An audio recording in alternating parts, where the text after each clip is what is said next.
Please excuse any shaky B-roll shots. We are literally clenching our abs as tight as they go. I'm not even breathing.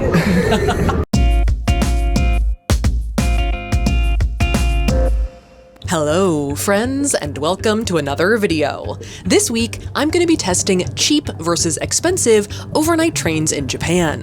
Where are we going? I don't really know. The journey is truly the destination here. Choo-choo, motherfuckers. Now, a little while ago, the unknowable wisdom of the YouTube algorithm bought me a one-way ticket to the train side of YouTube, and it turns out, after very little convincing, that I like train content. And I've enjoyed pretty much any type of train content that I've come across, from futuristic trains to Arctic trains, Hello Kitty trains, spa trains, and even Canadian trains. But my absolute favorite are the overnight train videos. There's just something about them, from checking out the accommodations to seeing the sights sweep slowly by your window. I think I just like the idea of being in your own little pod, zooming through the countryside. And after watching hours upon hours of this content, I did successfully convince my husband Tyler to accompany me on a 52-hour train ride across the country from San Francisco to Chicago. But as much as I like the Amtrak, America doesn't really have the best overnight trains that everyone wants to ride. And though I think a few different countries could vie for that title, I think Japan is probably the king of cool, new, and lots of trains. So when we were in Japan a few months ago, I knew we had to try and get on one of the overnight trains I've had my eye on for so long. But not only were we lucky enough to snag tickets to this train, the West Express Ginga, we also won the lottery of people who entered to get tickets to the super luxury 7 Stars train. And so we ended up with 2 train tickets, one for $150 and one for $8,800. So it seems like we have ourselves a classic worth it situation, Japanese overnight train edition, and we're taking you guys along for the ride. But before this train leaves the station, I do want to give a quick shout out to the sponsor of today's video, Opera, the faster, safer, and smarter internet browser that will work for you no matter where your journey takes you. Now, we are pretty big Opera fans at this point and have been using it for actually years now. I kind of consider it my little productivity hub for writing, researching, and absolutely optimizing shopping online for things I probably don't need. This month's hyperfixation, sleep hack products. Actually, maybe I do need these. And what I love the most about Opera is all of its customizable features. For example, my GOAT, their Tab Island feature, which allows you to group together similar tabs and collapse and expand them. And to add even more method to your madness, you can even name your tab islands whatever you want and color code them at will. So now I can open as many tabs as I want with no negative consequences. Opera's newest update also has handy one-click integrations with Google services like Gmail and Google Calendar that you can easily deploy as like a little side tab. Boom. Let's schedule something. And to reach optimal control panel vibes, Opera's pop-out player feature allows you to listen to music, blast your lo-fi, or vibe with some first-person soothing train content all on one screen, so you don't need to open any additional windows or apps. Now this is what I call living. So if you want to support our channel and check out Opera, it's totally free. Just use my link in the description below to download Opera today. So with that, thanks again to Opera for enabling our fancy train adventure, and now let's get on that train. Now, our less expensive train was the West Express Ginga, which is a pretty popular train, so we had to basically take any ticket we could get, and the ticket we got was a 15-hour route from Izumo to Kyoto. So we had to get ourselves over to Izumo to actually catch our train, which is a nice and charming smaller city in the Shimane prefecture in western Japan, kind of nestled in the mountains, known for being the home of some ancient shrines and several hot spring onsens, as well as what ended up being our favorite spot, Beetleburger, which was a really great burger spot and also kind of a shrine in its own way. I have this book, actually. We left it a 5-star review. But after a couple of days in Izumo, it was time for us to catch our train at Izumoshi Station, which pulled up a few minutes before our 3:50 p.m. departure. Just look at how cute we are together. All right, should we go in? Yeah. I think we got the shot. Yeah. But after our extremely brief photo shoot, we had to head to our room in car number 6. Not too shabby, I think this way. Okay. Oh, this is nice. This is really nice. Oh, all right. This is us. Come on in. We had booked one of the premier rooms, which for 2 people is $156 for a one-way ticket, and this room specifically has been featured in some of the videos I've seen, so it is famous, to me at least. It's kind of like a weird little triangle. It is. It's a little sliver, a little slice of heaven. And yes, it is pretty close quarters in here. Ask not where our luggage disappeared to. Just say thanks, Loretta. We had a local producer with us on this train, and she was the magnanimous keeper of the things. Though while I was grabbing our GoPro to set up a nice scenic landscape shot, the train departed the station and started quickly zooming through the countryside. Hello. We are going fast. We are going fast, baby. So to get us all on the same page, why don't we do an official room tour? To start with, there is a secret hidey hole right underneath this bench in which we can disappear our backpacks. This is pretty much the only luggage storage in the room itself, and you could probably fit like a carry-on suitcase in here, but for us, all right, Tyler's gonna shove it in. That's pretty good. It was more like a backpack and a half. It's in. I declare it in. All right, so post hole. Let me show you the rest of the room. Over here, we have a seat. Ta-da! A seat. Which together with this like aerodynamically shaped table and lamp makes up a kind of desk area on this side of the room, as well as what I can only assume is like a clothes hanger over here. Nice. Or maybe like a handle, in case things get a little rocky. It's like the subway. And then, in order for me to show you the rest of the room, Tyler, you and I have to swap. All right. Just give us 1 second. I think we got it. And then over here we have a long, like L-shaped bench, which I believe is the part that turns into the bed. A clue is that there are sheets right here, some bedding. There's also a second lamp, another clothing rack, a control for AC, and an emergency button over here. And I think before deploying the bed, that's pretty much the room. That is the room. Minus, of course, the giant windows, which are for looking and seeing things out of. And though the room is nice, modern, and clean, it is pretty small. I think it's a little smaller than it seems in video. Right. In other people's videos, it seems a little bigger. Right. But we will certainly survive. And it gets even tighter in here once you deploy the bed. Oh yeah. Well, that's good. Boom shakalaka, as they say. Although thankfully, it's pretty easy to set up. Oh, it has Velcro on it. And a godsend of no fitted sheets. I'm getting slumber party vibes, you know? Pillow fort adjacent. Total pillow fort vibes in here. All right, so I'm gonna declare this our bed. This is as good as it gets, and it ain't gonna get better. So this is the bed. A nice, cozy, romantic wedge of a room. Now, one of the train's first stops was at Matsue Station, which we did have to get off at to grab our bento box. We think the bentos are this way. This is where the crowd's going. There is no kitchen on the train, and they don't sell food on the train itself, so we did not want to miss it. Booyah! Dinner is served. Let's go! But we'll bring them back out when it's actually time to eat. In the meantime, it seems like the right time to take a tour of the entire train. Should we take a look around? Let's go. Which we did film as the sun was going down, so if there are some shots at night, that's why. Now, there are 6 cars on the West Express Ginga. We were in car number 6, which is where all the premiere rooms that were like ours were. There's also a little lounge area and a communal bathroom in here, as well as a separate toiletry station. But because the West Express Ginga is actually a refurbished old commuter train, there is no shower on board. So unfortunately, there will be no shower hijinks on this train. Getting back on track, car 5 is filled with these like bunk bed rooms, which I think are called couchettes, as well as a lounge and a bathroom, and car number 4 is where most of the excitement is. It's kind of like a lounge/common area. There are some booths at the front for sitting and eating, as well as some circular tables and a few activities, and some local artisanal goods on display. I think this might be the gift shop area.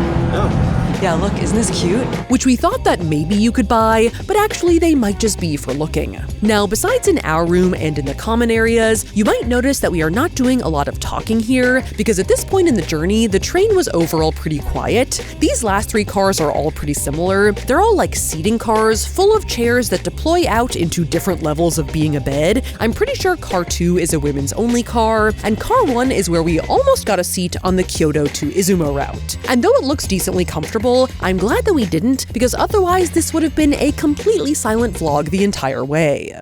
Now, overnight trains in Japan used to be way more of like a necessity to travel from city to city, but since the advent of the bullet train, Japan's overnight trains have gone from destination-driven to more like sightseeing and experience trains. So the West Express Ginga is pretty much like a train you take for fun, and there were a lot of people here for fun. Or content. One thing that I've noticed for sure is that there are a lot of other people filming on this train. I don't know if they're YouTubers for sure, but they are filming horizontally, which points in that direction. But there are a lot of people kind of like covertly filming the different cars. We're almost like passing them as we do the same thing. And as part of this sightseeing/experience train framing, there were a couple of planned themed stops along the route to highlight some of the local cities of Western Japan that it travels through. So let's rewind a little to our stop at Niu Station, which is in a small town called Hino, known for its mushrooms. And apparently sometimes the town mascot, Shitan, which is a giant shiitake mushroom, will greet passengers on the platform.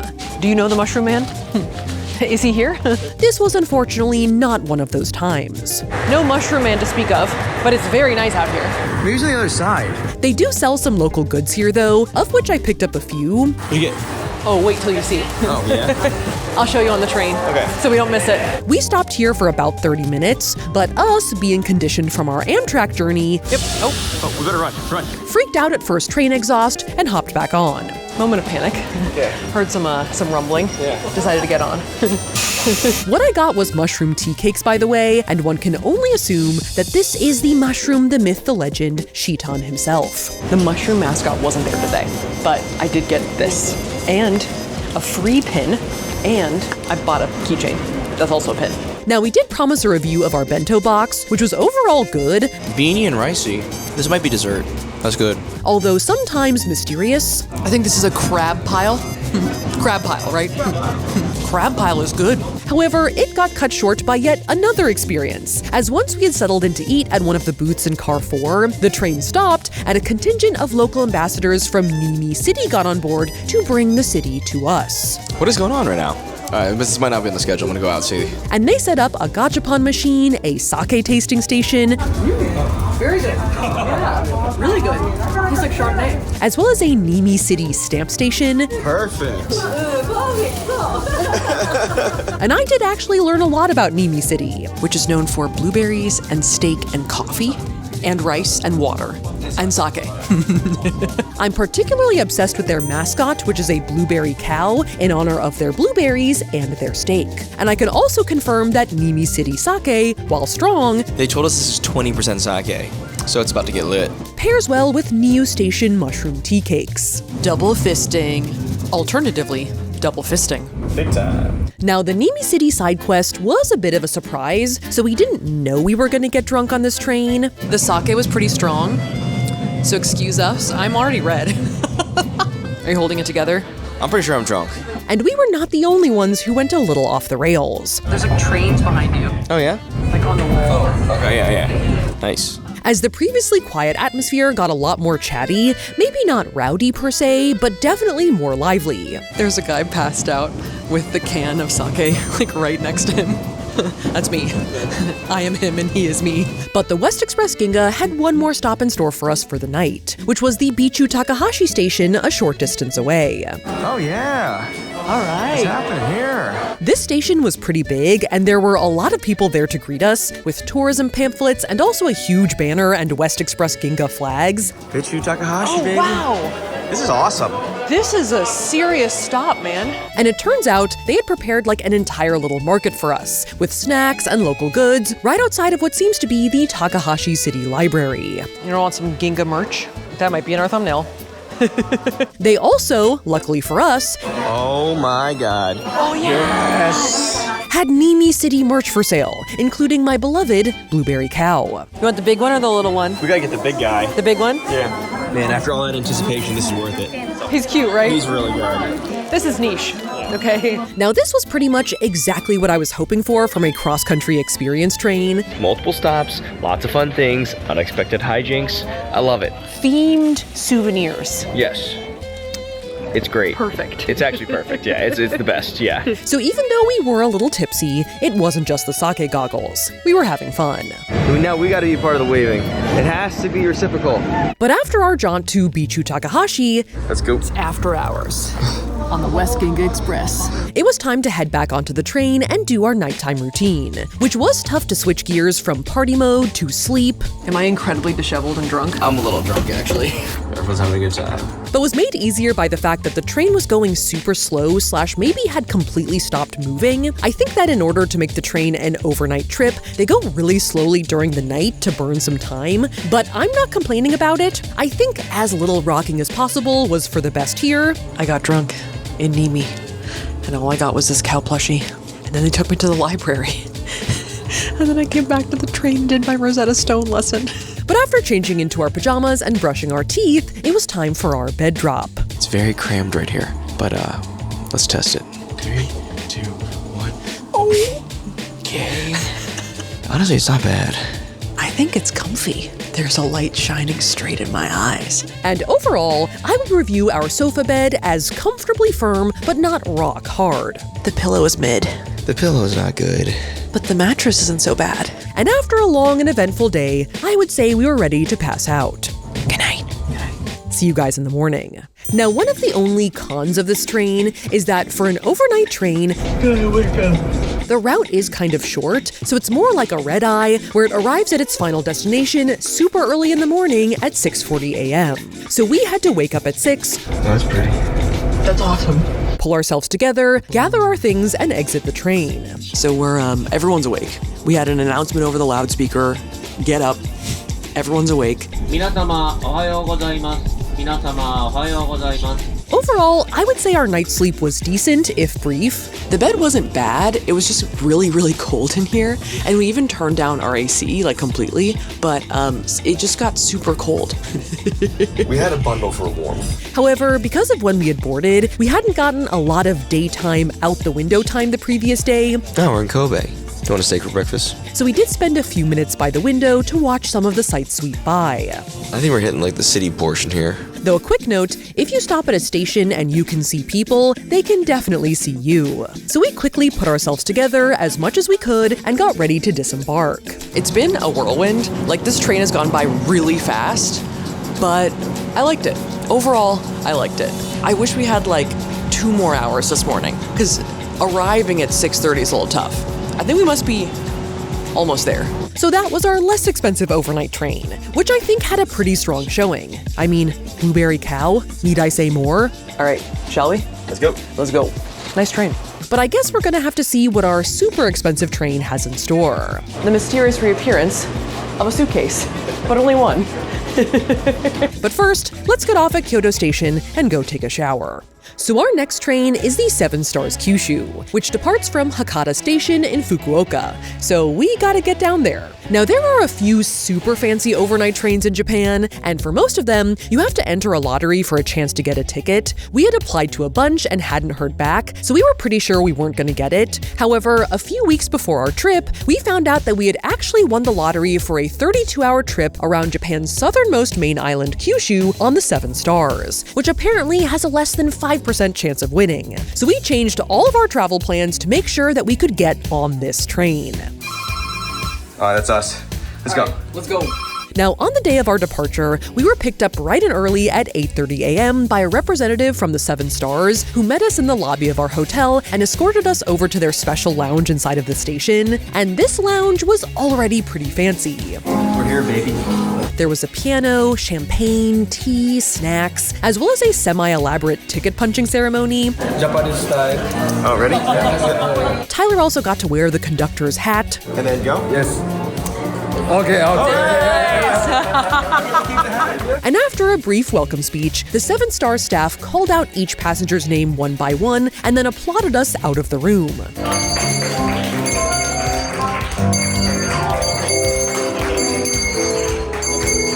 Past the 7 Stars photo op and onto the train platform, where there were actually a lot of people waiting with 7 Stars Kyushu flags to celebrate our departure. Overall, the vibes were very official, and before we knew it, the train was off. Now, our price for our tickets on the 7 Stars Kyushu for 2 people was $8,867 US, and that price does include our room, but also all the food, activities, and service during the trip. To be clear, this is not something we would casually do just as a vacation for ourselves. We don't usually take uber luxury trains, but for the sake of the video, we are here to investigate. And we're gonna start with our 7 Star suite. All right, welcome to our room, number 503, baby. Come on in. Now, first impressions, the room is in pretty classic train car style, with some old world luxury vibes, with the dark wood, plush furniture, various sconces and vaulted ceilings, and it is also pretty spacious. I feel like space to walk around in a train car is like very luxury, right? Like, look at this. I can walk all the way over here. Yeah. I can walk all the way over here. You can encroach on my space. I have space to encroach on. I can walk over here, also slightly to the right. And I think that is at least mostly due to the fact that there is a nice big closet over on this side of the room. It's actually huge. We have 2 big suitcases and they both fit in there. It's pretty great. Now, besides this seating area, which I believe will turn into our bed later, there's also a solid full-size desk situation in here, and there are actually things inside of the desk, like a flashlight, a Wi-Fi box, cookies, and an ornate set of old-school room keys, which are kind of awesome. Apparently they don't really want us to lock the room. They're sort of more for show. These are more ornamental. They do, I think, work, but they're like, actually don't lock the door. Also in one of the cabinets, we have a mini fridge. I believe everything in there is complimentary. Nice! All right, we got some beer, we got some, maybe it's carrot juice, and water. That's a good haul, man. And between the desk, the art, and the vibes, the room feels like it's straight out of like a movie set of what you would think of for a fancy old-timey train. I feel like some type of like professor or something, you know what I mean? Or Sherlock Holmes, I don't know. Who's on luxury vintage trains? Audrey Hepburn. Audrey Hepburn. But I actually think the piece de resistance is the bathroom. Come on in. Oh. Pretty nice, huh? Yeah. Which is also pretty spacious. There is a beautiful shower with 2 shower heads right here. There is a toilet behind you with a bidet. Yes. There's also a vanity sink over here with a cabinet behind the mirror for more storage, plus complimentary toiletries. And just in case you want to do some sightseeing while on the toilet, There is a window here. Wow. nice. What timing. That was a good view until the trees, but you get the idea. So overall, not too shabby.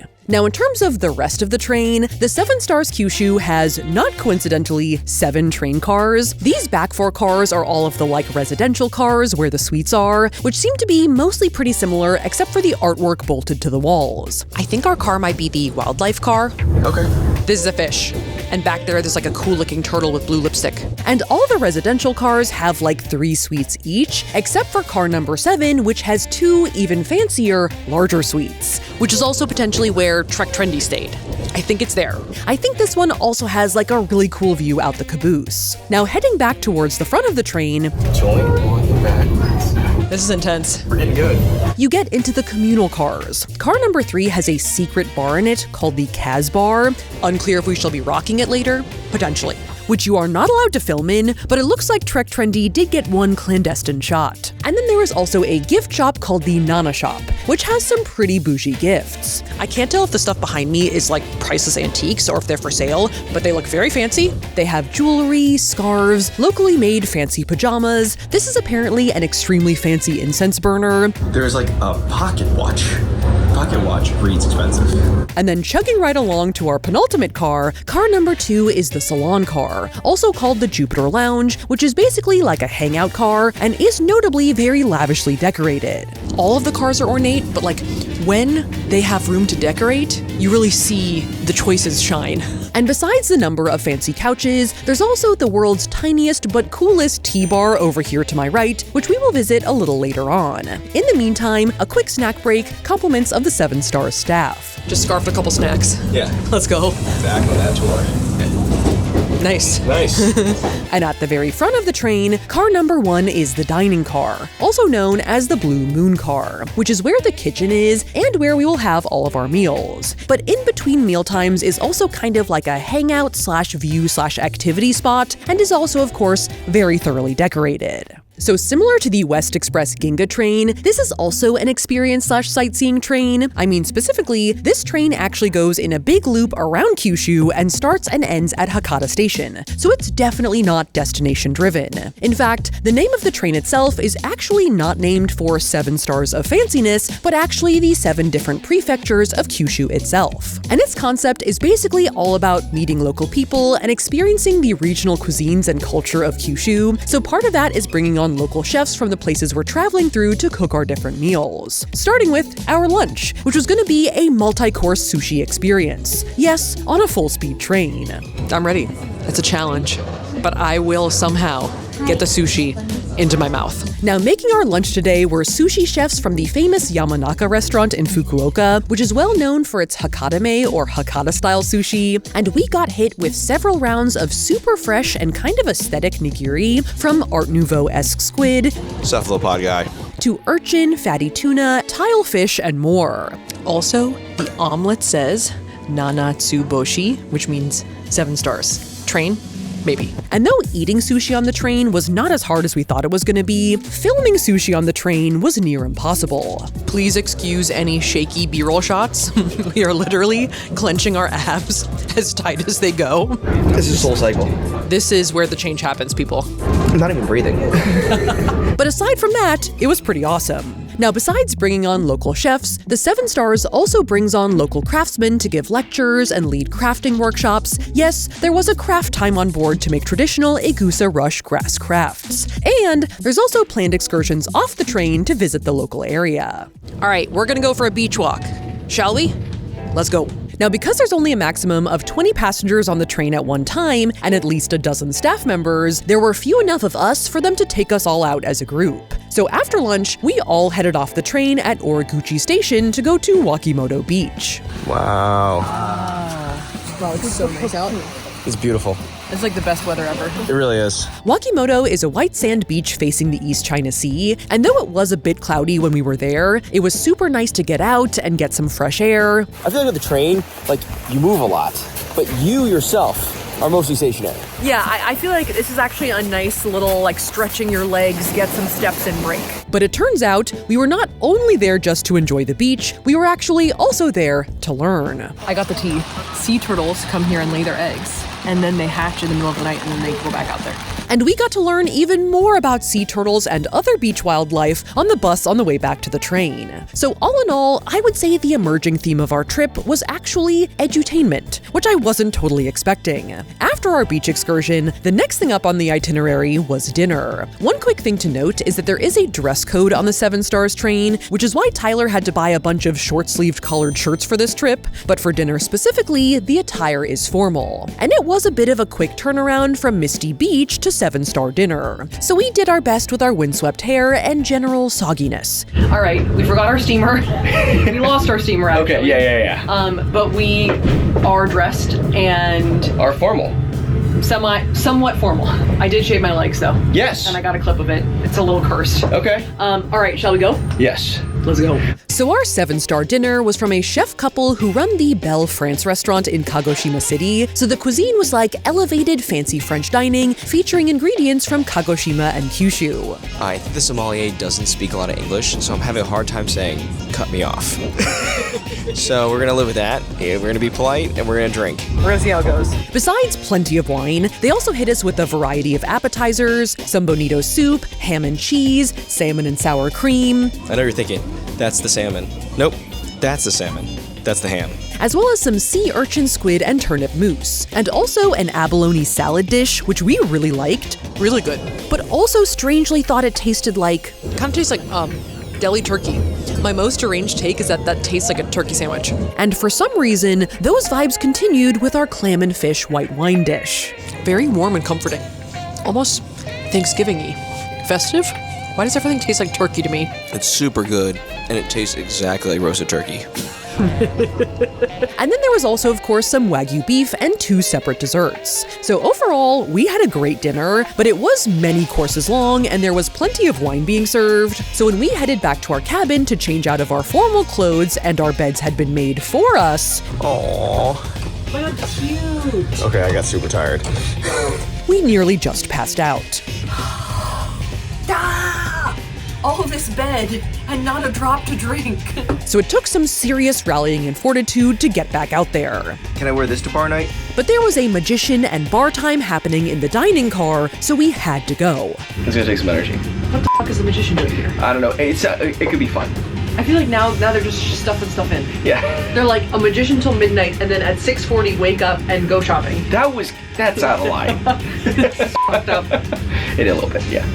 All right, let's do it. And I will admit, though I was skeptical of the magician, 1, 2, 3. Open your hands. he was actually pretty impressive. Magic blows my mind, man. And he did provide us that nice little energy boost that we needed to get us to our reservation at the secret Cas Bar at 11 p.m. All right, I'm going to the secret bar. Okay. Which is, of course, secret, so sorry, we have to keep it a secret. All right, I just left the secret bar. That was fun. Yeah.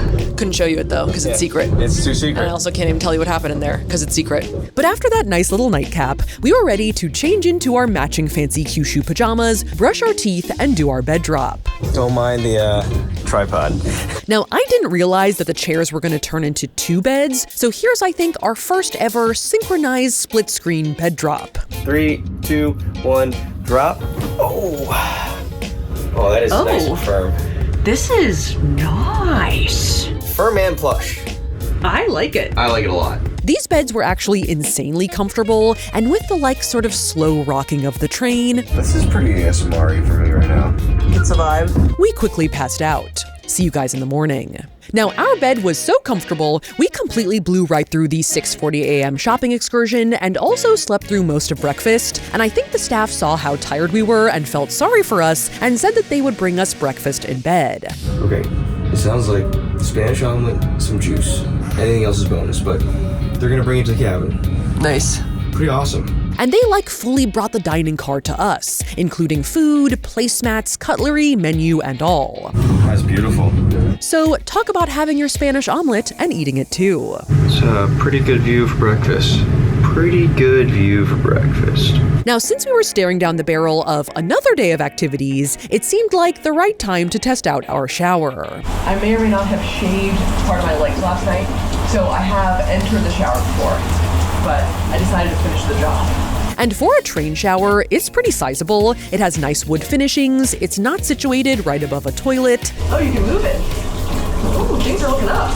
There's also bars to hold on to, and the water pressure wasn't too bad. So though it's never easy to shower on a train. Uh-oh. Are we picking up speed? Maybe.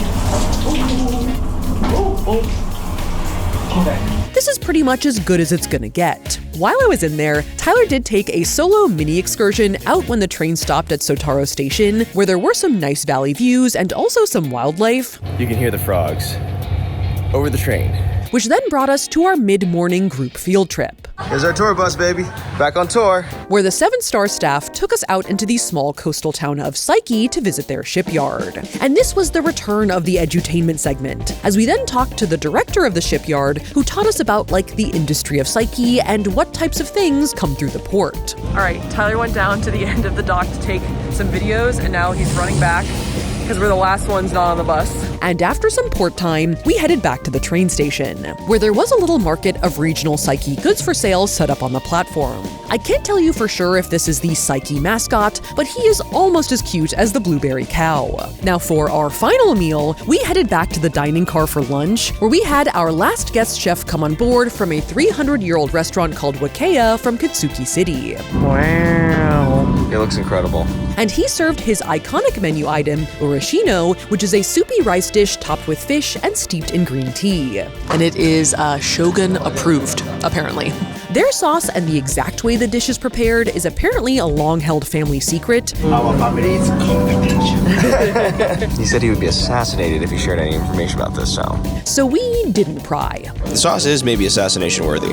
Taste secret. During lunch, the train engineers switched the engine from the front of the train to the caboose so we could start heading back to Hakata Station. Who was that? Is that our train? That's us. Whoa. So we were officially in the final stretch. Now, we promised a return to the mini tea bar, and it turns out our reservation was actually the last slot available on the entire trip. Wow. Wow. We got to try some traditional Japanese sweets. It's so smooth. So smooth. Smooth. And I also got to try my hand at brewing some fresh matcha from scratch. Good? Okay. On the verge of a disaster, but you got it. I think I did okay for never having done it before and also being on a moving train. No, it's good. It's delicious. Yeah. Take 2 more. After which, we had about an hour left on the train, and our activities were finally done. So we had a little time to chill, look out the window, see the last sights of Kyushu sweep by, and reflect on our journey. It's been such a whirlwind, packed with activities. Potentially too packed, but at the same time, you have to make it like worth it, right? You have to do a lot of things, see a lot of things, eat a lot of things. Otherwise, like, what did you spend all that money for, you know? But that like sort of just chill, sit around factor has been low. Until right now. Now, all in all, this is obviously a very expensive trip, and though we did really enjoy it, it's probably more of a once-in-a-lifetime type experience, but I did really like that, though the train itself does have the trappings of luxury, like with the huge room, the shower, the intricate decor, and the really amazing food, the activities of the train were less like lifestyles of the rich and the famous, and way more like a love letter to Kyushu, like the Sea Turtle Beach, and the crafts, and the lecture from the shipyard director, ultimately gave the whole trip a surprisingly endearing vibe. Also, something you guys can't really see in the footage is how hands-on the staff is on the 7 Stars train. It does kind of remind me a little bit of Below Deck, Right. where like the staff is like super involved and like making sure you're okay at all times, making sure you have what you need. They're really friendly. Yes. And they're doing an amazing job, honestly. Yeah, so I do think that gives it a little bit more of that luxury super train vibe. Now, even though the 7 Stars train is pretty objectively nicer than the West Express Ginga, it is basically 50 times the price, and we did really enjoy the West Express. And for being a more reasonable price point, the train was still pretty nice, and you still got a lot of sightseeing and local culture action. I think the biggest shortcoming is probably the lack of shower and food on the train, but for a semi-brief trip, it wasn't that big of a deal. And because of the price, we're a lot more likely to do the West Express Ginga again if the opportunity arises. But all in all, I think both trains were actually pretty awesome, and did fulfill my wildest train content fantasies. This is nice. This is a good trip. And after our formal goodbye event on the 7 Stars train, where we received a custom DVD of our experience, the train coasted into Hakata Station.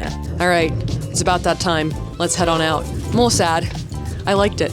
It feels like a week, but also it was only a day. And after a ceremonial bell ringing, bringing us full circle, we bid farewell to the 7 Star staff. That was fun. See you guys. Thank you so much. Yeah, thank you. And headed off into the night. And with that, I guess we'll see you guys next time.